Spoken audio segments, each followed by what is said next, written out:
नमस्कार, मैं कमलेश कबीर आपका एक बार फिर स्वागत करता हूं इस नए एपिसोड में। जिन लोगों ने इस YouTube चैनल को जो है सब्सक्राइब नहीं किया, वो इसको सब्सक्राइब करें।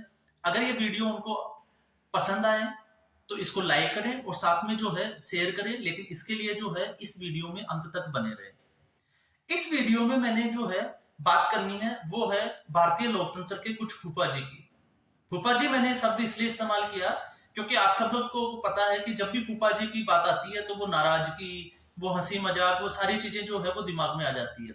लेकिन उससे पहले मैं कल के दिन, पूरे दिन के घटनाक्रम पे एक छोटा सा आपसे जो है वो सरसरी दृष्टि से जो है वो एक नजर डालूंगा।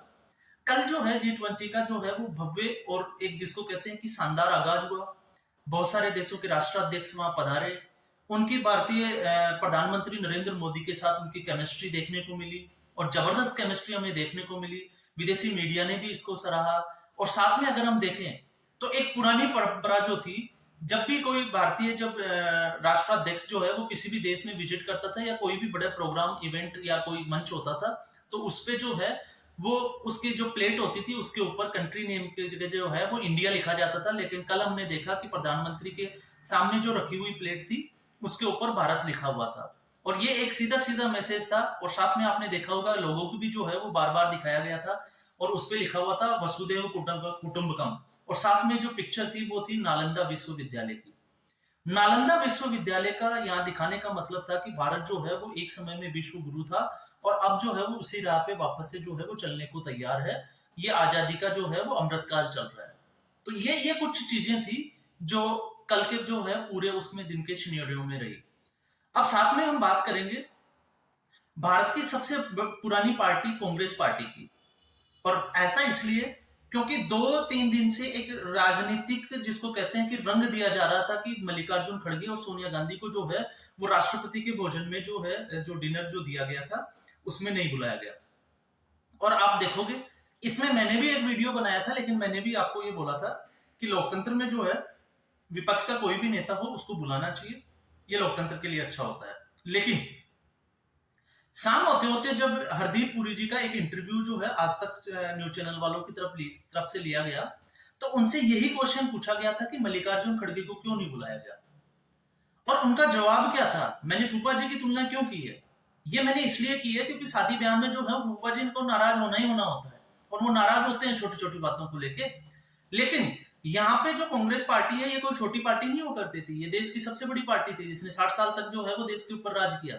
इसके अलावा लोकतंत्र की सबसे पुरानी पार्टी भी थी।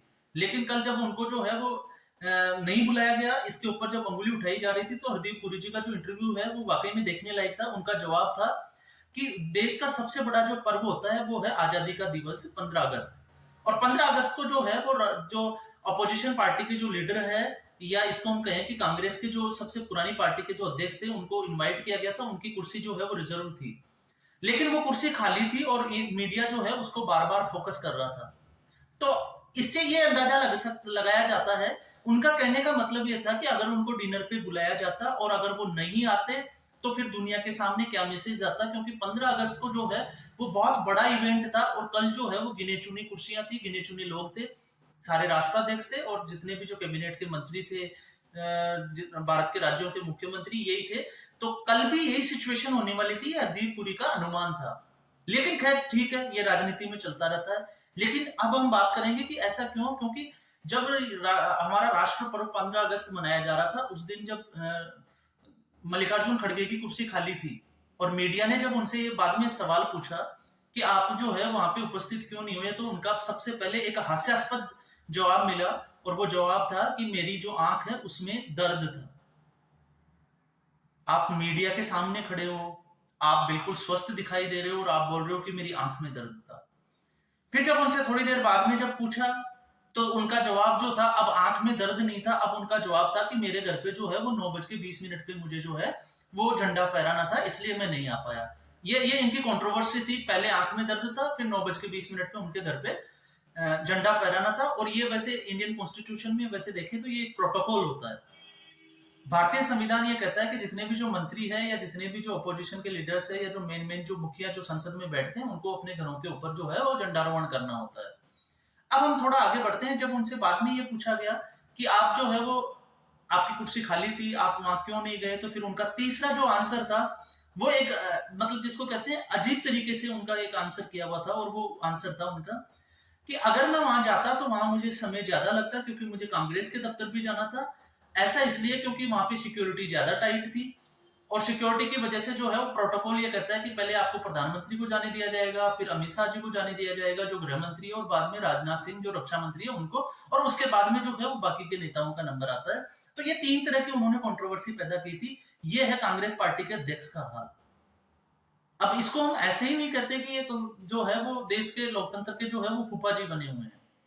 अब दूसरा हम आते हैं अरविंद केजरीवाल की भी हम थोड़ी सी इसमें बात कर लेते हैं। अरविंद केजरीवाल जो है वो आपको मेरे पास एक ऐसा वीडियो भी है, लेकिन मैं उस वीडियो को जो है मुझे थोड़ा सा एडिटिंग का इतना नॉलेज नहीं है, वरना मैं आपको दिखाता। ये वो इंसान है जो इवेंट कंपनी के कहने से ही जो है इसने अपनी वेशभूषा धारण की, और आपने देखा होगा कि ये बाहर विदेशों में छुट्टियां मनाने जाएगा। ये जो है वो अपना जो घर है इसका आया था कि कितने लाख के पर्दे हैं, कौन कौन सी उसने सुविधाएं रखी हुई है, लेकिन जब भी ये 15 अगस्त और 26 जनवरी का प्रोग्राम होगा तो ये चप्पल और उस शर्ट में जो है वो दिखाई देगा। ये आम अपने आप को आम आदमी पार्टी का जो है एक आम आदमी जो है वो दिखाने का एक दिखावा जो है। लेकिन खैर मैं ये आज का मेरा मुद्दा नहीं था, लेकिन ये बात जब आ गई तो ये बात मैंने बोली। अब हम थोड़ा सा इसमें आगे बढ़ते हैं, कांग्रेस पार्टी का हालत के ऊपर जाते हैं। तो कांग्रेस पार्टी की आज क्या हालत हो गई हम उसी की बात करेंगे। इसके अलावा जब आज के 8-10 महीने पहले जब जो है G20 की जो है वो ये आया कि G20 जो है अब की बार इसकी अध्यक्षता जो है वो भारत करेगा। वैसे ये जो है वो सर्कुलर एक जिसको कहते हैं कि एक सर्कुलेशन का पार्ट होता है कि G20 अब कहाँ होगा, इसके बाद कौन से कंट्री में होगा, उसके बाद में कौन से कंट्री में होगा, ये चलता है। लेकिन जब ये आया कि इसकी मेजबानी जो है वो भारत करेगा, उस वक्त जयराम रमेश का एक स्टेटमेंट आया था कि ये जो है ये बीजेपी पार्टी और मोदी जो है ये इवेंट के जो है वो माहिर माने जाते हैं, और अब जो है G20 की जो अध्यक्षता है ये भारत को मिल गई तो अब ये ड्रामा करेंगे। सबसे पहले इनको पता होना चाहिए कि इतना बड़ा इवेंट, अगर इतना बड़ा मंच अगर भारत में होता है तो भारत जो दुनिया की सारी नजर जो है वो भारत पे टिकी होती है। तो ये एक बहुत बड़ा इवेंट था, लेकिन आप इनका देखो मतलब जिसको कह सकते हैं कि आप इनकी सोच के ऊपर जाके देखिए कि ये जो है वो मोदी नफरत से जो है, ठीक है मोदी का आप विरोध करें, भारतीय जनता पार्टी का आप विरोध करें, इसमें कोई बुराई नहीं है, करनी भी चाहिए। लेकिन क्योंकि भारतीय जनता पार्टी भी आपकी जब सरकार थी तब करती थी, लेकिन जब राष्ट्र की बात आए तो मेरे ख्याल से जो है वो राष्ट्र विरोध पे नहीं जाना चाहिए। ये जयराम रमेश, और जयराम रमेश वही इंसान है जब अभी भी हमने देखा कि प्रेसिडेंट ऑफ भारत जब लिखा हुआ था तो सबसे पहला जो ट्वीट था वो जयराम रमेश का आया था। इसके बाद में हम आते हैं कांग्रेस पार्टी के पॉपुलर लीडर की बात करते हैं, और वो है राहुल गांधी। वैसे राहुल गांधी जो है आजकल विदेशों में है, जबकि उनको पता था कि भारत में जो है वो G20 का जो है वो आयोजन होना जा रहा है, लेकिन अब वो विदेश में है क्योंकि पहले उन्होंने भारत जोड़ो यात्रा की थी, भारत को जोड़ने में निकले थे, अब वो यूरोप को जोड़ने में निकले हुए हैं। लेकिन खैर अब हम सीधा मुद्दे पे आते हैं। राहुल गांधी का जब हमने परसों का स्टेटमेंट हमने देखा तो उसमें इन्होंने बोला था कि भारत जैसा है वैसा ही हमें इसको दिखाना चाहिए। आपने जो है वो वहां से जानवरों को पकड़ा, वहां पे जो है वो जो कच्ची बस्तियां थी उनको ढक दिया गया, आपने जो है वो इतने पैसे खर्च कर दिए, वो तमाम तरह की चीजें जो है उन्होंने जो है अपने स्टेटमेंट में दी। तो सबसे पहले तो हम एक चीज पे बात कर लेते हैं, जब भी हमारे घर पे, मैं अभी देश की बात नहीं कर रहा, जब भी हमारे घर पे कोई इवेंट होता है, चाहे वो शादी हो चाहे और कोई प्रोग्राम हो, तो उससे पहले देखा करो हम 15 से 20 दिन 1 महीने पहले जो है वो घर को सजाने की तैयारियां शुरू कर देते हैं। तो ये तो एक राष्ट्र का मंच है, और राष्ट्र मंच में पावरफुल जो कंट्री जो माने जाते हैं, जो लीड करते हैं पूरी दुनिया को, उनके राष्ट्राध्यक्ष भारत में आ रहे हैं। तो ऐसा तो नहीं है कि हम भारत जो है उनका स्वागत करें, या अपनी भारत की जो छवि है वो दुनिया में जो है वो एक जिसको कहते हैं कि गरीब और जिसको कहते हैं विकासशील, या फिर हम इसको ये भी कह सकते हैं कि हम उन देशों में आए जो जो है वो जिसको कहते हैं कि हम दुनिया पे जिनका नेतृत्व नहीं कर सकते। अगर भारत को दुनिया का नेतृत्व करना है तो भारत को ये दिखाना पड़ेगा कि हम भी जो है ऐसे आयोजन के लिए तैयार है और हम भी ये कर सकते हैं। तो ये राहुल गांधी की सोच है। क्यों? अब मैं आपको सीधा इस एक मुद्दे पे आता हूं कि जब भी ऐसा कोई राष्ट्रीय मंच की बात होती है तो राहुल गांधी उस वक्त हमेशा जो है वो विदेश में होते हैं। आप जो है उनका डेटा निकाल के चेक करिएगा। क्यों होते हैं? क्योंकि विदेश में जो है उनको एक मंच मिल जाता है भारत के विरोध में बात करने का, क्योंकि ऐसी सिचुएशन में जो है वो भारतीय मीडिया जो है ऐसे वक्त में उनको कवरेज नहीं मिलती है। तो ये एक सबसे बड़ा कारण है। उसके बाद में अगर हम देखें तो कल के अगर हम स्टेटमेंट की बात करें तो उन्होंने बोला कि हमें जो है वो इंडिया का भारत नाम से कोई प्रॉब्लम नहीं है, because of India that is Bharat, ये इंडियन कॉन्स्टिट्यूशन का पार्ट है। लेकिन उसके बाद में ही जो है लास्ट में जाते जाते जो है उनका स्टेटमेंट चेंज हो जाता है और उनका स्टेटमेंट हो जाता है कि ये जो है इंडिया नाम से जो है वो भारत, इंडिया का नाम बदलकर ये भारत रखना चाहते हैं। अब आप देखिए, पहले आप बोलते हो आपको यही नहीं पता कि इंडिया दैट इज भारत ये इंडियन कॉन्स्टिट्यूशन का पार्ट है। और जैसे केजरीवाल का भी आपने स्टेटमेंट देखा होगा, मैंने एक वीडियो भी बनाया था, उन्होंने भी यही बात बोली थी कि हमारा भारत देश हजारों वर्ष पुराना है। तो जब आप ये कह रहे हो कि भारत देश हजारों वर्ष पुराना है तो फिर उसका भारत नाम से प्रॉब्लम क्या है? और नरेंद्र मोदी का स्टेटमेंट तो इसमें आपने देखा होगा, उन्होंने एक प्रेस कॉन्फ्रेंस की थी और उसमें आया था कि भारतीय जनता पार्टी को जो है वो इंडिया और भारत का जो मुद्दा है इसमें ज्यादा पढ़ने की जरूरत नहीं है और स्टेटमेंट जो दें वो सोच समझ कर दें। और कल उन्होंने G20 में भी जो है वो दुनिया के देशों के सामने ये दिखाना चाहा कि अब जो है इसको, मुझे जहां तक मैं सोच पा रहा हूँ, इसको जो है वो भारतीय जनता पार्टी इसको जिसको कहते हैं ये एक ऐसा नैरेटिव जो है उसको ये लेगी कि ये धीरे धीरे जो है ऐसे मंच के ऊपर जो इंटरनेशनल अंतरराष्ट्रीय जो मंच होंगे उसमें इंडिया की जगह जो है वो भारत लिखते लिखते जो है वो धीरे धीरे इसको जो है वो लोगों को मजबूर कर देना, जिसको हम कहते हैं कि उनकी जबान पे जो है वो इंडिया की जगह एक भारत शब्द लाना चाहेंगे और ये ऐसा ही करने जाएंगे। मुझे नहीं लगता इसके अलावा कोई बिल आएगा संसद में या उसके ऊपर कोई बहस होगी या ऐसा कुछ किया जाएगा। तो ये ठीक ऐसे ही जो है ये नाम प्रचलन में लाया जाएगा। अब राहुल गांधी, सीधी हम वापस हम हमारी बात पे आते हैं, राहुल गांधी की जब हम बात कर रहे थे तो ये राहुल गांधी के स्टेटमेंट है। तो ये कांग्रेस पार्टी के उन लीडर्स का स्टेटमेंट है जो फूफा जी बने हुए हैं इस वक्त लोकतंत्र के। अब क्या होगा 2024 में इन फूफाजियों का, ये तो जनता खुद जानती है। मतदाता जो है वो इतना समझदार हो गया है और अभी तो अगर हम बात करें पिछले 5 से 10 साल में तो जो है वो मतदाता बहुत जागरूक भी हुए हैं। अब मैं बात करूंगा बरनौल वाले पत्रकारों की। और बरनौल शब्द मैं क्यों यूज कर रहा हूं आपको खुद अंदाजा लग जाएगा आने वाले 2-4 मिनट में। स्पेशली सोशल मीडिया के ऊपर, चाहे वो रवीश कुमार हो चाहे अभिसार शर्मा हो, इनका एक ही एजेंडा होता है, राष्ट्र विरोध और मोदी विरोध। इन्होंने करना ही होता है। रवीश कुमार का आप वीडियो देखोगे कि उन्होंने एक वीडियो बनाया मोदी पार्ट 2 G20 के लिए और मोदी 20 उसने नाम दिया। खैर ठीक है, मोदी जो है वो 2020 मैच की तरह ही अभी इनके साथ खेल रहे हैं। और ये वो पत्रकार हैं जो एक टाइम पे जो है जब इनको एनडीटीवी से जो है इन्होंने रिजाइन किया था तो ये सामने आके सोशल मीडिया पे रोना रो रहे थे कि मेरा घर कैसे चलेगा, मेरा क्या होगा।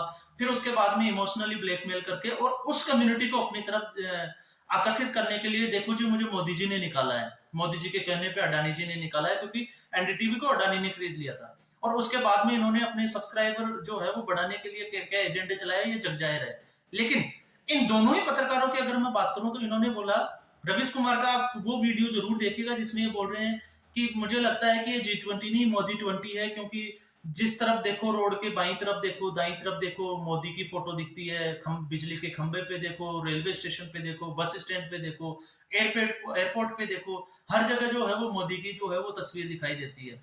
अब इनको ये पता नहीं है कि जब G20 जो हो रहा है और भारत का प्रधानमंत्री जो है वो बाकी के राष्ट्राध्यक्षों का स्वागत करने जा रहा है, तो आप जो है आपके लिए ये मुद्दा हो सकता है, आप उस कम्युनिटी को अपने व्यूज बढ़ाने के लिए ऐसा कर सकते हो, लेकिन आपको ये भी सोचना चाहिए कि एक वक्त ऐसा था कि लॉन्ड्री के कपड़े भी किसी पार्टी के, जो एक खास पार्टी के नेताओं के लॉन्ड्री के कपड़े जो है वो जिसको कहते हैं कि एयरफोर्स के विमानों में आते थे। उनको जब वेकेशन पे जाता था, पिकनिक पे जाना होता था, तो वो जो है आईएनएस विक्रांत जैसे जो शिप होते थे नेवी के, उनको बुक करके वो अपना हॉलिडे मनाते थे। लेकिन आप लोग उस पर चुप्पी साधे रहोगे। आप विजिट करिए किसी भी स्टेट में, आप टीवी पे देखिएगा, आम आदमी पार्टी की हम बात करते हैं कितने एडवर्टाइजमेंट करते हैं। और आप आम आदमी का आपने उस वक्त आपने मुद्दा नहीं उठाया जब 2 बच्चों को स्कॉलरशिप मिली थी 20 लाख की और उनके ऊपर जो है उनके प्रचार के लिए 18 से 20 करोड़ का जो है वो उन्होंने विज्ञापनों पे खर्च कर दिए थे। लेकिन ये लोग नहीं बताएंगे क्योंकि इनका एजेंडा खत्म हो जाएगा, इन्होंने राष्ट्र विरोध का एजेंडा चलाना ही है। और यही हालत है दूसरे तबके के पत्रकार की। अगर हम बात करें अभिसार शर्मा की, इनको तो पत्रकार, ये कैसी पत्रकारिता है ये, या तो इनको सुनने वाले या इनको जो है ये खुद कैसी पत्रकारिता करते हैं, ये पत्रकारिता का क्या इंपॉर्टेंस होता है ये खुद ही जानते हैं। क्यों? क्योंकि पत्रकारिता में दोनों चीजें होती है, सच को सामने लाना ठीक है, सच को सामने लाओ, लेकिन जब ऐसे कोई राष्ट्र का कोई मंच हो, अंतरराष्ट्रीय कोई अगर मंच सजा होता हो, तो आपको ये देखना चाहिए कि भारत की उपलब्धि क्या है, भारत को गौरवान्वित कैसे महसूस कराया जा सकता है, और लोगों के दिमाग में जो है वो भारत को लेके कितनी जो है हम भावनाएं भर सकते हैं, वो चीजें इनको सोचनी चाहिए। इसलिए मैंने इनको बोला है कि बर्नौल पत्रकार, और ये इनको लिए अब तो जो है, मैं जहां तक मैं मानता हूँ कि इनको बर्नौल जो है वो खरीद के रखना चाहिए, क्योंकि आने वाले कुछ सालों तक इनको बहुत जरूरत पड़ने वाली है, क्योंकि ये एजेंडा ऐसे ही आगे बढ़ता रहेगा, ये राष्ट्र तरक्की करता रहेगा और इनके जो है वो मिर्ची लगती रहेगी। और अब ये देखने वाली बातें हैं कि ये कब तक लगेगी और इनका एजेंडा कब तक चलेगा। क्यों? क्योंकि खबरें पहले भी बहुत सी आई थी, मीडिया हाउसेज ने भी देखी थी क्या होता है क्या नहीं होता है। ठीक है, मैं ये भी नहीं कहता कि आप एक तरफा रिपोर्ट दिखाएं, क्योंकि कुछ लोगों को गोदी मीडिया का भी आरोप लगता है, लेकिन मैं उस पर भी नहीं जाऊंगा। लेकिन इनको जो प्रॉब्लम है, अब इनके लिए मुद्दा है G20 भारत में हो रहा है, तो वो क्यों हो रहा है, मोदी की इतनी छवि है तो क्यों है, मोदी जो है वो इतना दुनिया में फेमस क्यों है, जो बाइडन उनको सैल्यूट क्यों करता है। तो तमाम तरह की चीजें जो है उनको चुभने वाली है और ये चुभती रहेगी। तो इनका तो बस आप मजा लेते रहिए कि ये कब तक इनको चुभती रहती है। तो आज के एपिसोड में बस इतना ही, फिर मैं एक नए एपिसोड में आपके सामने हाजिर होऊंगा। तब तक के लिए आपको मेरी ओर से शुभकामनाएं। धन्यवाद।